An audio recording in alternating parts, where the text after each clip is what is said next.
ఈరోజు ఒక 5 స్టేట్స్ గురించి మనం ఒక చిన్న ప్రార్థన చేస్తాం. నేను చేసినప్పుడు మీరు కూడా ఏకీభవించి ప్రార్థన చేస్తాం.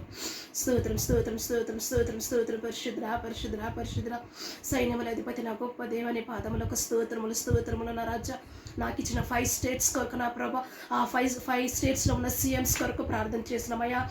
తమిళనాడు కొరకు నా ప్రభా, కేరళ కొరకు, కర్ణాటక కొరకు, తెలంగాణ కొరకు, ఆంధ్రప్రదేశ్ కొరకు ప్రార్థన చేసినామయ్యా. నా అధికారులకి, నా సీఎంస్కి నా ప్రభా మంచి జ్ఞానాన్ని తెలియని దయచే, నా జనాలు ఉన్మముగా ఉత్తమగా ఆలోచించడానికి సహాయాన్ని దయచే, జనాల కొరకే వాళ్ళు పని చేయడానికి సహాయాన్ని నీవు దయచేయమయ్యా. ఆనాడు నువ్వు బైబిల్లో సొలొమోను మహారాజుకి ఇచ్చిన జ్ఞానము, విజ్డము దయచేసిన అటువంటి జ్ఞానాన్ని నా ప్రభా అధికారులకి నజరేయుడైన యేసు నామములో ఇచ్చినందుకు నీ కోటాని కోటాని వందనాలు స్తోత్రాలు. ఆ కుటుంబాలను కూడా దీవించి ఆశీర్వదించి బలపరచమని మమ్మల్ని మేము తగ్గించుకుంటే ఈ 5 స్టేట్స్ని నీ పాదాల చెంత ఎత్తిపట్టు ప్రార్థన చేస్తూ నన్ను నేను తగ్గించుకుంటూ నీ నామమే హెచ్చిస్తూ నజరేయుడైన యేసుక్రీస్తు నామములో అడిగి పొందుకున్నాము తండ్రి. ఆమేన్. May God